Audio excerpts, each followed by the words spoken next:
जय श्री कृष्णा। आज मैं आपको सांवरिया सेठ की कहानी सुनाने जा रही हूँ। तो शुरू करते हैं। भगवान श्री कृष्ण को सांवलिया या सांवरिया सेठ भी कहा जाता है। राजस्थान में सांवलिया सेठ का विश्व प्रसिद्ध मंदिर है, जहाँ रोज हजारों लोग दर्शन करने आते हैं। आपको अब मैं बताती हूँ सांवरिया सेठ मंदिर बनने की कथा। किंवदंतियों के अनुसार मीराबाई सांवरिया सेठ की ही पूजा किया करती थी, जिन्हें वह गिरधर गोपाल भी कहती थी। मीराबाई संतों की जमात के साथ भ्रमण किया करती थी, जिनके साथ श्री कृष्ण की मूर्ति हमेशा ही रहती थी। दयाराम नामक संत के पास भी ऐसी ही मूर्तियां रहती थी। एक बार औरंगजेब की सेना मंदिर में तोड़फोड़ करते हुए मेवाड़ पहुंची और वहां पर उसकी मुगल सेना को उन मूर्तियों के बारे में पता लग गया, तो वह उन्हें ढूंढने लगे। यह जानकर संत दयाराम ने इन मूर्तियों को बागुंड भादसौड़ा की छापर में एक बट वृक्ष के नीचे गड्ढा खोदकर छिपा दिया। फिर 1940 में मंडफिया गांव के निवासी फूलाराम गुर्जर नामक ग्वाले को सपना आया कि भादसौड़ा बांगुड़ गांव की सीमा के छापर में भगवान की 4 मूर्तियां भूमि में दबी हुई हैं। सपने के बाद भूमि की उस जगह पर खुदाई की गई तो सभी को आश्चर्य हुआ। वहां से एक जैसी 4 मूर्तियां निकाली गईं।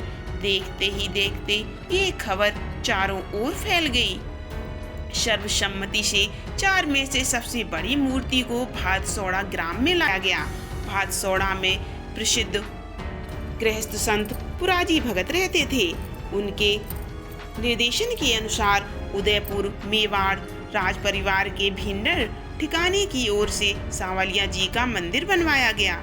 यह मंदिर सबसे पुराना मंदिर है, इसीलिए यह सांवलिया सेठ प्राचीन मंदिर के नाम से भी जाना जाता है। मजली मूर्ति को वही खुदाई की जगह स्थापित किया गया।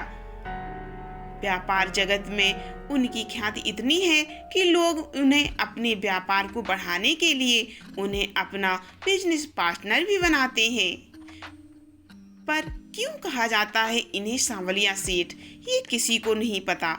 तो आज मैं आपको वही बताने जा रही हूँ। सांवलिया सेठ के नाम का सबसे पहला जिक्र हमें सुदामा प्रसंग के समय मिलता है। सुदामा श्री कृष्ण से मिलने जब द्वारिका जाते हैं और वहाँ उनके महल में 56 पकवान जब उनके सामने परोसे जाते हैं, तो वे यह कहकर श्री कृष्ण से भोजन करने से इनकार कर देते हैं कि उनकी पत्नी वसुंधरा और मेरे बच्चे भूखे होंगे। यह सुनकर उसी वक्त श्री कृष्ण द्वारा रूप धारण करके सुदामा के गांव पहुंच जाते हैं। वहां जाकर वे सांवले शाह बन जाते हैं। सुदामा के घर के बाहर तभी ढोल की आवाज सुनकर सुदामा की पत्नी वसुंधरा अपने बच्चों के साथ बाहर जाती है तो देखती है कि एक बैलगाड़ी में खाने की ढेर सारी सामग्री है और एक व्यक्ति ढोल बजाकर मुनादी कर रहा है कि सुनो सुनो, ठाकुर सांवले शाह सेठ जी के यहाँ पोते ने जन्म लिया है।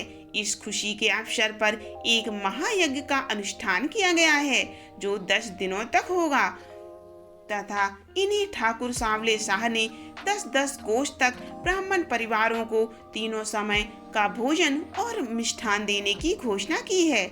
यह मुनादी चक्रधर भी सुन रहा होता है। यह सुनकर वसुंधरा प्रसन्न हो जाती है और श्री कृष्ण मुस्कुराते हैं। मुनादी वाला आगे कहता है कि जो किसी कारण से नहीं आ सकते, हम उनके घरों में जाकर भोजन वितरण करेंगे।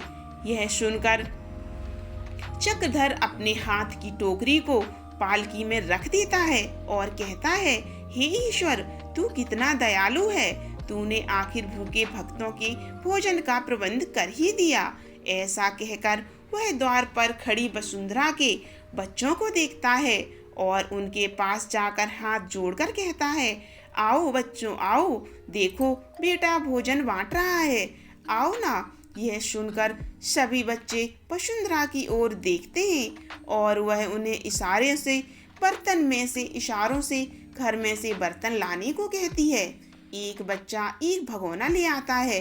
फिर चक्रधर उन्हें बैलगाड़ी के पास ले जाता है। तो वसुंधरा द्वार पर खड़ी ही यह दृश्य देखती रहती है। चक्रधर उनको बैलगाड़ी पर खड़े एक व्यक्ति से भोजन दिलवाता है। भोजन वितरण करने वाला पूछता है, ब्राह्मण पुत्र हो ना? यह सुनकर एक बालक कहता है, हाँ। तब वह कहता है कि इतनी थोड़ी सी खीर से क्या होगा, कोई बड़े भांडे बर्तन लाओ, घर में कोई बड़ा नहीं है। तब वह कहता है कि मेरी माँ है और पिताजी। तब चक्रधर कहता है कि वृंदापुरी के सारे ब्राह्मण आज गांव में मौजूद हैं, केवल इनके पिता को छोड़कर। कर्मों का मारा सुदामा रोज घर घर जाकर भिक्षा मांगता था, और आज जब भोजन उनके द्वार आया तो वही नहीं है। तब वह व्यक्ति पूछता है, क्यों, कहाँ गया है? तब चक्रधर कहता है कि द्वारकाधीश श्री कृष्ण से मिलने द्वारका नगरी गए हैं। यह सुनकर वह भोजन वितरण करने वाला कहता है कि तो फिर हम ही भोजन दे आते हैं भीतर। फिर वह दूसरे सेवकों से कहता है, चलो भाई, 2 टोकरी तैयार करो। फिर द्वार पर खड़ी वसुंधरा के समक्ष भोजन वितरण करने वाला 2 टोकरी भोजन लेकर आता है और प्रणाम करके कहता है कि ये लीजिए भोजन, तीनों समय का भोजन घर पर ही दे जाएंगे। 10 दिनों तक घर में चूल्हा जलाने की कोई आवश्यकता नहीं, ले लीजिए। यह सुनकर चक्रधर कहता है, संकोच मत कीजिए भाभी जी, ईश्वर की दया समझकर बटोर लीजिए। आप ही ने तो कहा था कि जब त्रिलोकीनाथ कृपा करें तो कौन मूर्ख इनकार करेगा।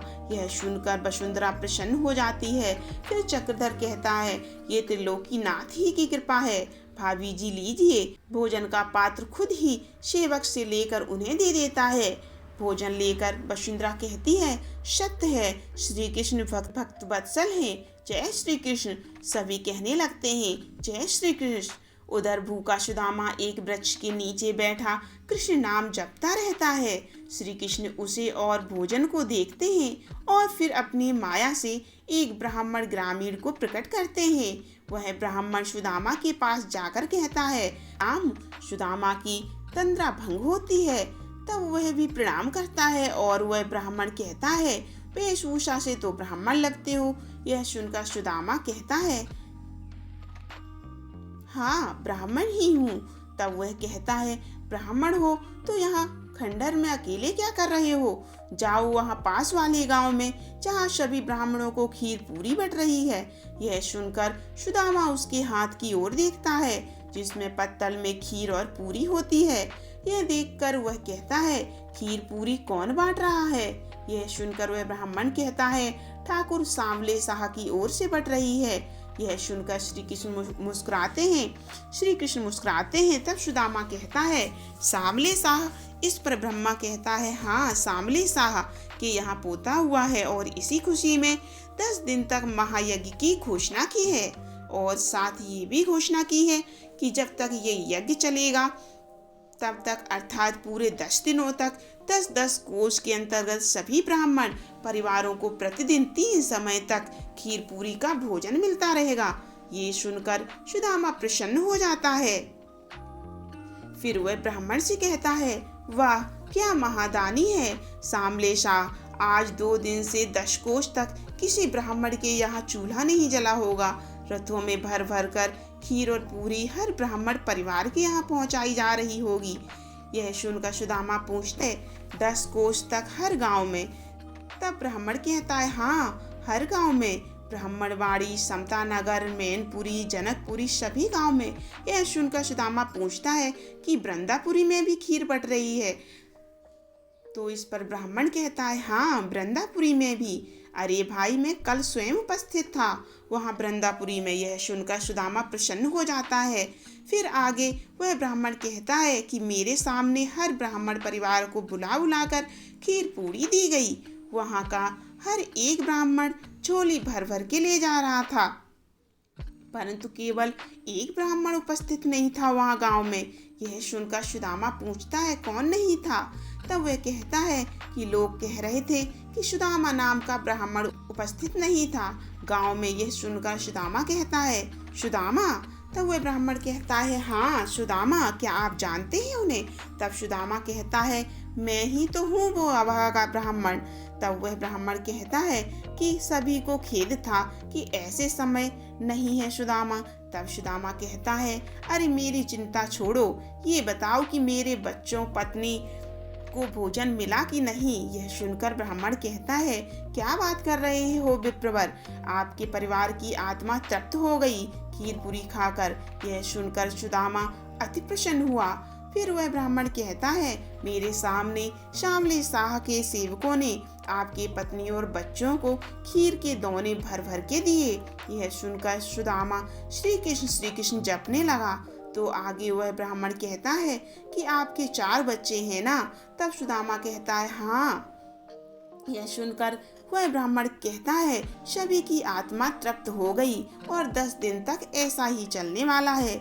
यह सुनकर सुदामा प्रसन्न होकर श्री कृष्ण नाम जपने लगता है और कहता है, हे कृष्ण कन्हैया, हे मेरे पालनहार, तेरी लीला बड़ी न्यारी है। अरे भाई, तुमने ये बताकर मेरी सारी चिंता दूर कर दी। मैं तो इसी विचार से स्वयं भोजन नहीं कर रहा था कि मेरे बच्चे भूखे हैं, मैं कैसे खा लूं। तब वह ब्राह्मण कहता है, अब ये चिंता छोड़ो विप्रवर, वो परम आनंद में है। अब अपनी भी भूख मिटा लो। चलो पास वाले गांव में आपको ले चलता हूँ, खीर पूरी दिलवाता हूँ। यह सुनकर सुदामा कहता है, हाँ हाँ चलो। सुदामा जाने लगता है। तभी ग्रामीण वेश में मुरली मनोहर बनकर श्री कृष्ण, जो उनके साथ ही यात्रा करते आए हैं, वे कहते हैं, अरे अरे ये क्या। यह सुनकर सुदामा रुक जाता है। फिर श्री कृष्ण कहते हैं, बड़े स्वार्थी हो जी, हमने आपके कारण अपनी पत्नी लक्ष्मी देवी के हाथ का बना भोजन तक नहीं खाया और आप किसी सांवले शाह की खीर पूरी खाने चल दिए और हमें पूछा तक नहीं। यह सुनकर सुदामा अपने मुंह पर हाथ रखकर कहता है, अरे हाँ। तब श्री कृष्ण कहते हैं, वाह, शपथ भगवान श्री कृष्ण की कि अपने जीवन में ऐसा स्वार्थी ब्राह्मण मैंने पहली बार देखा है। यह सुनकर सुदामा कहता है, क्षमा करना भैया, भूल हो गई मुझसे बहुत बड़ी।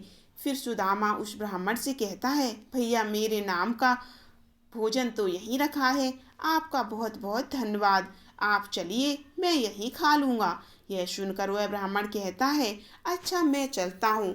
फिर सुदामा श्री कृष्ण से कहता है, क्षमा करना भाई, मुझसे बड़ी भूल हो गई। यह सुनकर श्री कृष्ण कहते हैं, आप क्या समझे, मैं आपके बगैर ही भोजन कर लेता। चलिए साथ भोजन करेंगे। फिर श्री कृष्ण अपने हाथों से सुदामा को भोजन परोस कर खिलाते हैं और कहते हैं, ब्राह्मण देवता जी, मैंने आपसे पहले ही कहा था कि भोजन के दाने दाने पर आप ही का नाम लिखा है, परंतु आप मानते ही नहीं थे। तब सुदामा कहता है, नहीं मान रहा था भैया।